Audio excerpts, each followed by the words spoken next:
আসসালামু আলাইকুম। আজকে রান্না করব আমি ডিমের কোরমা। একেবারেই পানি ছাড়া, পানির সাহায্য ছাড়াই আজকে সুস্বাদু ডিমের কোরমা রান্না করব। তো চলুন দেখে নেই আমি কিভাবে রান্না করেছি।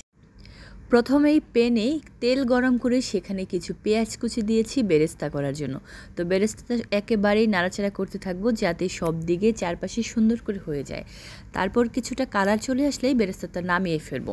তারপর আমি এখানে সেদ্ধ করা ডিম তেলের মধ্যে হালকাভাবে ভেজে নেব। খুব বেশি কড়া করে ভাজলে এটা কিন্তু উপরের সাইডটা প্লাস্টিকের মতো হয়ে যায়, যার জন্য আমি খুবই হালকাভাবে মৃদু আঁচে ভেজে নেব। দেখতেই পাচ্ছেন ডিম ভাজা প্রায় হয়ে গেছে। ডিমগুলো ভাজা হয়ে গেলে আমি আস্তে আস্তে এগুলোকে উঠিয়ে নেব। ডিমগুলোকে আলাদা করে আমি তুলে নিয়েছি। তারপর সেই তেলের ভিতরে কিছু গরম মশলা দিয়ে দিয়েছি। সেখানে এলাচ, দারচিনি, গোলমরিচ সবগুলো আছে। যেহেতু কোরমা রান্না করব সেই ক্ষেত্রে একটু কোরমার স্বাদটা তো পাইতেই হয়। তারপর সেখানে দিয়ে দিয়েছি কিছু পেঁয়াজ কুচি।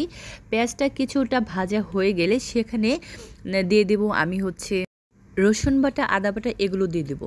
তবে মনে রাখতে হবে যে সুন্দর একটা স্মেল আসবে এবং পেঁয়াজটা সুন্দর করে যখন ভাজা হয়ে গেবে তখনই কিন্তু আমাদেরকে এই প্রসেসটা শুরু করতে হবে।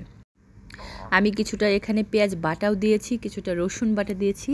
এগুলো সবগুলোই যখন সুন্দর করে ভাজা হয়ে যাবে, একটা কালার চলে আসবে, সেখানে আমি দেখতেই পাচ্ছেন কি সুন্দর একটা কালার, ব্রাউনি কালার চলে আসছে। দেখতে এতটাই লোভনীয় লাগছে, মনে হচ্ছে যে কি যেন একটা কোরমা রান্না করছি।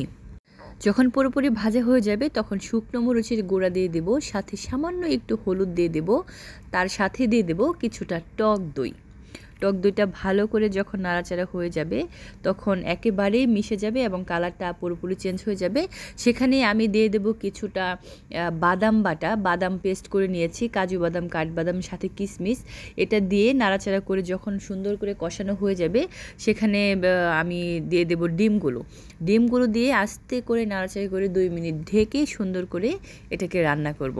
কিছুটা কষিয়ে নেব। কষানো যখন হয়ে যাবে সুন্দর একটা কালার চলে আসবে এবং দেখতে কিন্তু অনেক অসাধারণ, উপর দিয়ে তেলটা ভেসে উঠবে। যখন এরকম কালার চলে আসবে তখন দিয়ে দেব আমি কিছুটা লিকুইড দুধ। যদি আপনাদের ঘরে লিকুইড দুধ না থাকে সেই ক্ষেত্রে কিন্তু আপনারা পাউডার মিল্ক পানিতে লিকুইড করে দিতে পারেন। সেখানে দিয়ে একেবারেই ঝোলের মতো করে হয়ে গেছে। তারপর কিছুটা রান্না করে যে ভেজে রাখা বেরেস্তাগুলো দিয়ে দেব। ভেজে রাখা বেরেস্তা দিলে পানিটা একদম, দুধের পানিটা যখন শুকিয়ে যাবে দেখতেই পাচ্ছেন অসাধারণ লোভনীয় একটা স্বাদ চলে এসছে। তারপর লাস্টে 1-2টি কাঁচামরিচ সুন্দর একটা ফ্লেভারের জন্য আমরা দিয়ে দিতে পারবো। তো হয়ে গেল আমার আজকে ডিমের কোরমা।